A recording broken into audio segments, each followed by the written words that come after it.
Hey all, welcome to ShareTreck. This is Raj here. This is the first of the series of earnings preview videos that I've promised to deliver. And this is going to be about SQZ Biotech.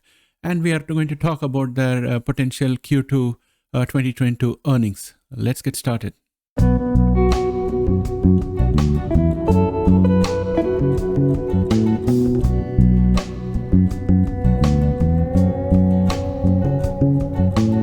Those of you who are regular to my channel would know that I had a dedicated video on SQZ Biotech presented not too far ago. It gives you entire introduction about the company, the founder, their proprietary squeeze cell technology, and my own thoughts about the company. Subsequent to profiling that company, I went ahead and bought some shares in the company, which are currently looking profitable in my portfolio. I may dispose of them very shortly, though that's my disclosure with regard to SQZ Biotech. Now, about the company itself, for those of you who had not seen that video, to state very briefly, SQZ Biotech is an interesting clinical stage biotech company with its proprietary cell squeeze technology, which was invented by the co-founder of the company, Dr. Armand Sharoy. They are scheduled to report earnings on 3rd of August, and that's the reason why I'm bringing out this video to showcase a preview of what to expect from them. As I mentioned, my disclosure is that I own shares in this company. So let us quickly summarize what happened in Q1 and then review developments since then in order to visualize Q2. And I'm going to do this in parallel. So I'll be reviewing Q1 data points and I'm going to talk about what I expect Q2 equivalent data points to be like. And that's the way I thought I would proceed with this review because not much information is available about this company in public domain. And that said, in Q1, here's my take for the company when I look at Q1 with regard to what to expect in Q2. SQZ was granted FDA Fast Track designation for lead APC clinical candidate. This was for cervical, anal cancer, and solid tumors. APC stands for antigen presenting cells. These are manufactured using the proprietary squeeze cell technology which belongs to this company. And this happened in Q1 of this year. They also received FDA IND clearance to initiate phase 1 of 2 clinical trials of next generation eAPC therapeutic candidate for the same target, which is HPV-16 plus solid tumors. eAPV stands for enhanced antigen presenting cells, and the enhancement is the addition of mRNA to provide additional stimulatory signals to the CD8 T cells, and it performs slightly better than the APC cells. They also reported that they published peer-reviewed comprehensive preclinical research supporting SQZ, APC, and TAC therapeutic programs. During their Q1 2021 presentation, they said that they anticipated to have SQZ, APC, eAPC, and AAC clinical data for HPV-16 plus solid tumors in second half of 2022. So we may potentially hear some forward-looking statements when they do their earnings call for this quarter, in case they have any data so far, but I doubt that they will have any since we have just begun the second half of 2022. But I would still hold out the hope that they may come up with something and that could potentially be a positive catalyst for the market. EPS for the quarter ended March 31, 2022, that was the previous quarter, was minus 0.75 cents, while analysts are expecting minus 0.76 cents in Q2 2022.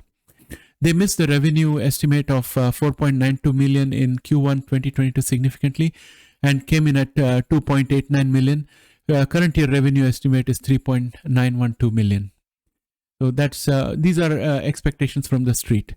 Research and development expenses for quarter ended March 31, 2022 were $17 million compared to $14.7 million for the same period in 2021. And this increase, according to the company, was primarily due to the higher development and manufacturing costs associated with their clinical stage product candidates. And it also included increased personnel related costs to support continued progress with the company's pipeline, especially because they have got 3 candidates in clinical trials, and it will be advantageous for them to have sufficient staffing in order to meet all FDA information requirements and perform whatever work is needed in order to progress their approval for the candidate with the FDA approval cycle.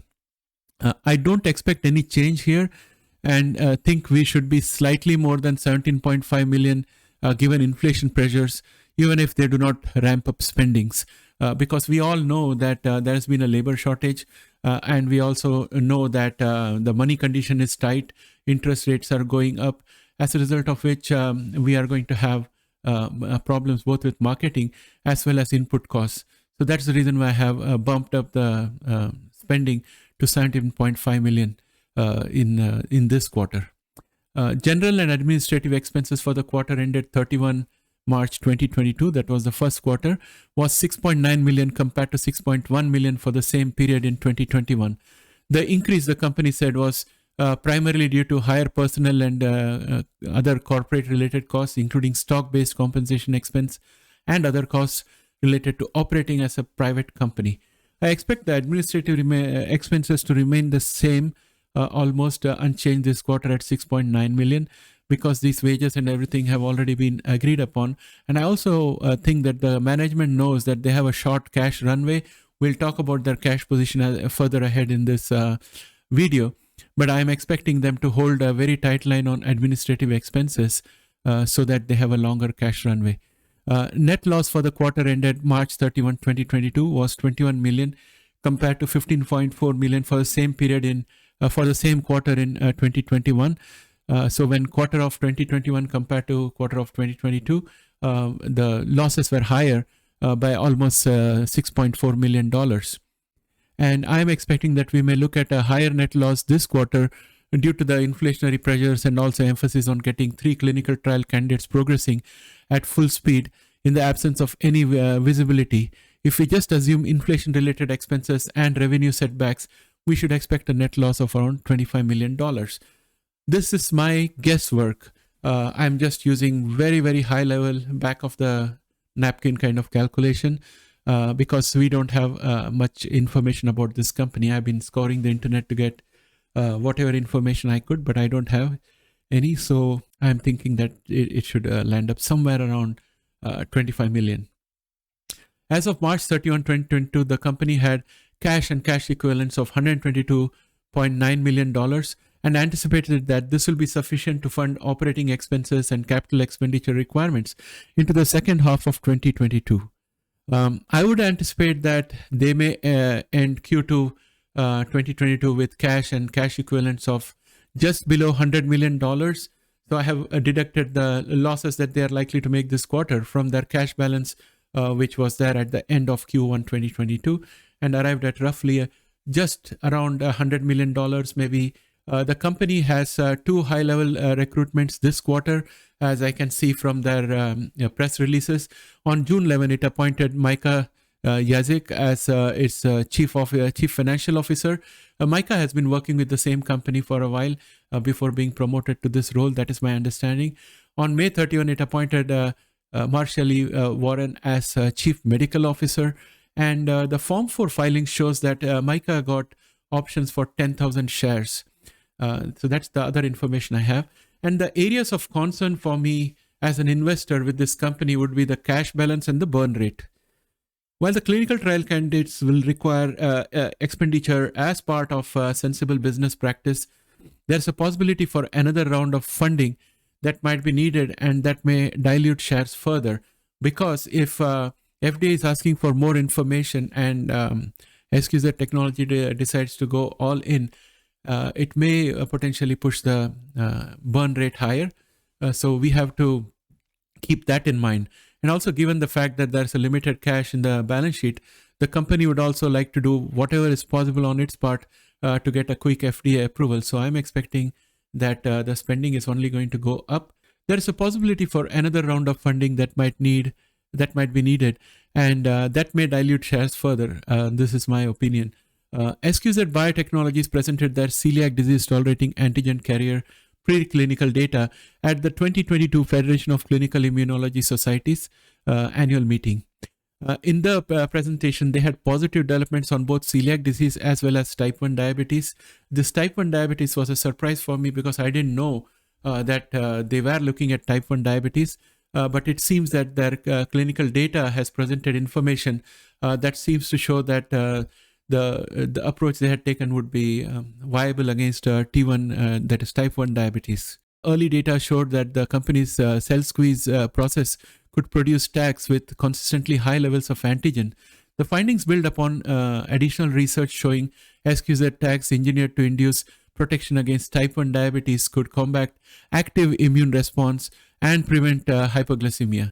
As an investor, I'm thinking that these results are encouraging, but are in vitro. So we need to see them work as effectively within the body, because in vitro is much easier to demonstrate as compared to doing that within the body, because many other forces come to be at work. That said, at the 2022 International Society for Stem Cell Research annual meeting, SQZ presented preclinical regenerative medicine data showing that the company's proprietary cell squeeze technology can effectively generate dopaminergic neurons, DAs, from human-induced pluripotent stem cells, which is called as iPSCs, through the single-step delivery of 6 RNA that encode for specific fate-determining transcription factors. That inclusion of non-viral self-employing RNA in particular was shown to enhance and lengthen transcription factor expression and support DA neuron development.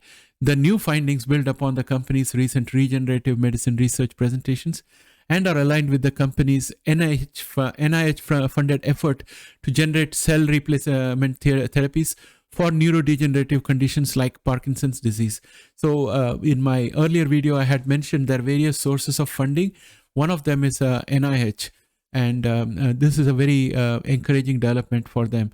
The key point here is that this is a procedure that does not use virus to deliver payloads into the cell, and this method can allow consistent, predictable production of different types of cells for replacement using their cell squeeze technology and hardware.